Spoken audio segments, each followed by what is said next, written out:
Hello, welcome to this video about your weight loss toolkit. My name is Mimi Tan. I am a bariatric surgeon at Aviva in Seattle, Washington. For those of you unfamiliar with the term, bariatrics is the medical specialty focused on preventing and treating obesity. So this video is really to break down some of the different options that are available when looking to lose some weight. As with anything in life, it is important to know what options you have available to you. I was on the market for a new vacuum the other day, and I spent so much time just researching my different options. Did I want a traditional corded vacuum? Did I want a Dyson? Did I want a Roomba? And when I finally picked something and ordered it, I realized I could also use the broom that's sitting in my closet that I haven't used for a while. The point of all of this is that these are all tools. They're going to be effective in different ways. There's going to be pros and cons of each of these tools, but they're all going to do the same thing, which is to clean my floors. And weight loss is kind of the same way. If you're looking to lose weight, you should know what your options are so that you can pick what is best for you. There's a lot of information out there about all of these different weight loss options, and it can be pretty overwhelming. So I hope that this video can just provide a quick review of what I call your weight loss toolkit.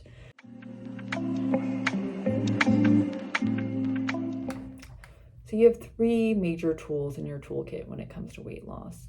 The first tool is diet and lifestyle changes. The second is prescription weight loss medications.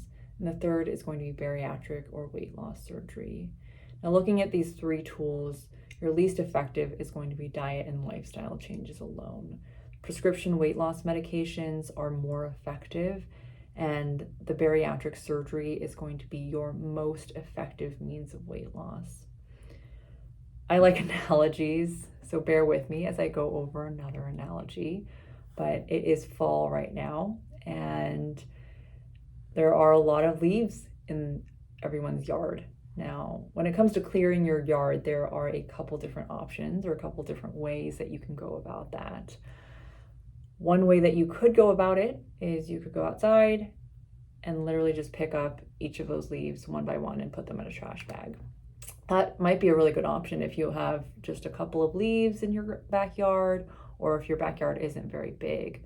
But if you have a bigger backyard, you have a lot of trees, this might be a really inefficient way to go about things, and it might actually be impossible, depending again on how big your yard is, how quickly those leaves are falling. So that really kind of is like your diet and lifestyle option when it comes to weight loss. Might be okay if you're just trying to lose a couple of pounds, but if you have quite a large amount of weight to lose, it is going to be very difficult. Now, another thing that you can do is you can go buy a rake at Home Depot and you can rake those leaves up in your yard, right? That's going to be a lot more effective than picking up those leaves one by one. And that is similar to your weight loss medications option. Now, if you have a really big yard, you have a lot of leaves, another option that you have is a leaf blower, right? And you know where I'm going with this. This is like your bariatric surgery option. Now, does everyone need a leaf blower for their yard? No, but it can be a very good and very effective option if it's right for you.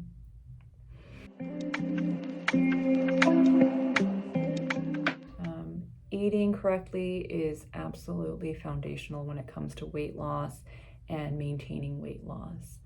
At the end of the day, a huge factor when it comes to weight loss is just going to be what you eat and how much you eat. Going back to my earlier analogy, picking up those leaves one by one, that actually is foundational, right? Even if you have a rake, even if you have a leaf blower, at the end of the day, you're still going to have to gather up all those leaves. You're still going to be able to have to put them into a garbage bag. If you don't do that, the next day, those leaves are still going to be all over your yard. Dieting is the same exact way, right? You might have tools for dieting, but if you don't have this foundational skill of eating correctly, those tools are not really going to be effective.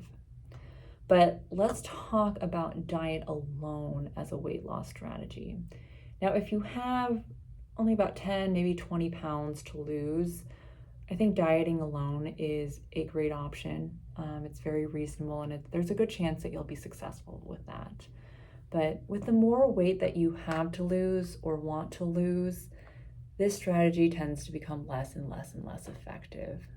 In fact, if you are in this category of what is called morbidly obese, which simply means a BMI of greater than 40, and you want to get to a point where you are at a BMI of less than 35, which would get you out of this obese category altogether, the success rate of actually being able to do that and then keep that weight off long term is actually less than 3%. I am constantly amazed that more people are not talking about things like this. We as a society put a lot of shame on people for not being able to lose weight by themselves. It's always, you're not trying hard enough, or you don't have enough willpower. And I don't think enough people realize that losing weight and being able to keep that weight off without help is very much the exception and not the rule. Losing weight is such an uphill battle for a lot of people, and sometimes it can just be impossible without help. Not to beat a dead horse, but again, going back to this analogy, if you are trying to pick up those leaves in your yard with using just your hands, no one is going to come up to you and say, oh, well, you're just not trying hard enough. They're going to say, go get a rake, right? Or go get a leaf blower. Go try to get some tools that are going to be more effective. So let's talk about some of those other tools. So prescription medications.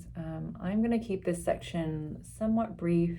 There are a lot of new medications out there that are getting a lot of attention in the news and on social media. And so likely I'll make another video at some point going over through some of these medications in a little bit more detail.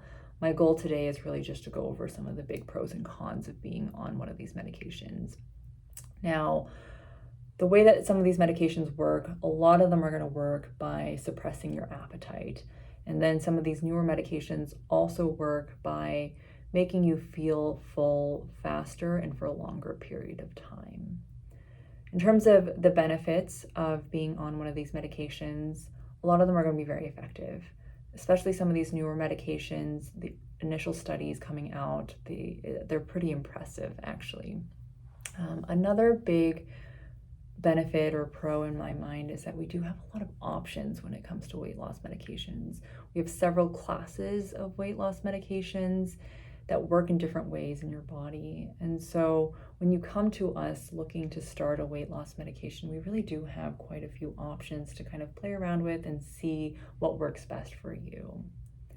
Now, in terms of the downsides of being on a weight loss medication, the biggest one, I think, is that if you stop the weight loss medication, there is a tendency to see the weight loss stop, and there's also a tendency to see weight regain. So for that reason, if you do start a weight loss medication, the goal is typically to actually continue those long term. Another major downside that's true, at least for now, is that weight loss medication is often undercovered by various insurance policies. Undercovered meaning they're not fully covered or they're not covered at all. And it is very expensive to pay for these medications out of pocket. That said, if you're interested in a weight loss medication, I would encourage you to reach out to a weight loss specialist, again, like Aviva, and talk about some of the options that are available to you. Now let's talk about the leaf blower. Bariatric surgery is currently the most effective tool for weight loss. Depending on the procedure that is performed, expected weight loss after bariatric surgery is 50 to 70% of your excess weight. So what that means is that if you are 100 pounds overweight, on average, you can expect to lose 50 to 70 pounds with surgery. On top of that, bariatric surgery also is currently actually the only known potential cure for diabetes. It also has the ability to improve, if not cure, hypertension, sleep apnea. Really, any disease that is worsened by obesity is likely to improve with bariatric surgery. Now, the current recommendations set forth by the American Society for Metabolic and Bariatric Surgery is that anyone over the BMI of 35 should be recommended for bariatric surgery. And anyone with a BMI of greater than 30 with medical comorbidities associated with obesity, so things like hypertension or sleep apnea or diabetes, those people should also be recommended for bariatric surgery as well. Now, something that I do hear a lot from my patients and from their family members is that surgery feels kind of extreme. And I'm not gonna lie, weight loss surgery is surgery at the end of the day. We are gonna put you to sleep, we are going to make incisions, and you're going to have to heal from our surgery. Now, when it comes to the surgeries though that are performed day to day in the US, weight loss surgery is actually one of the safest surgeries that is performed.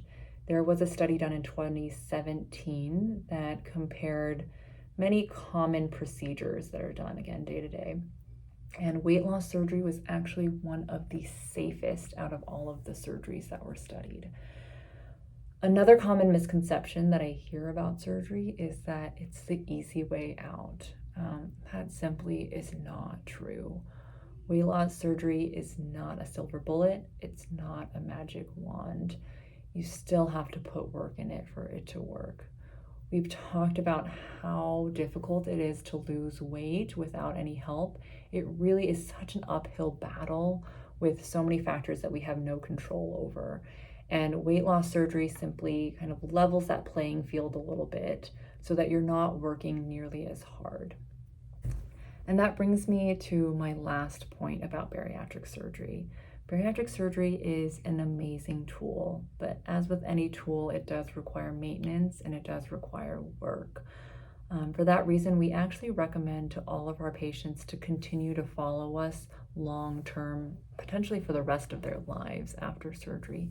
There's evidence that shows that patients who do follow up for a longer period of time after surgery are more likely to be successful with their weight loss. And so my recommendation to anyone who is looking into bariatric surgery is to look at, not only the surgeon who's performing your procedure, but the entire team that is surrounding that surgeon. Ultimately, you want a team that is going to be supportive of you and encouraging of you, not just up into surgery, but continuing after surgery in the long term as well. So if you are interested, I encourage you to reach out to one of your providers for a referral, or you can reach out directly to a bariatric team like ours. Thank you for watching this video. I hope it was somewhat helpful for some people, and stay tuned for more videos in the future. Thank you and bye.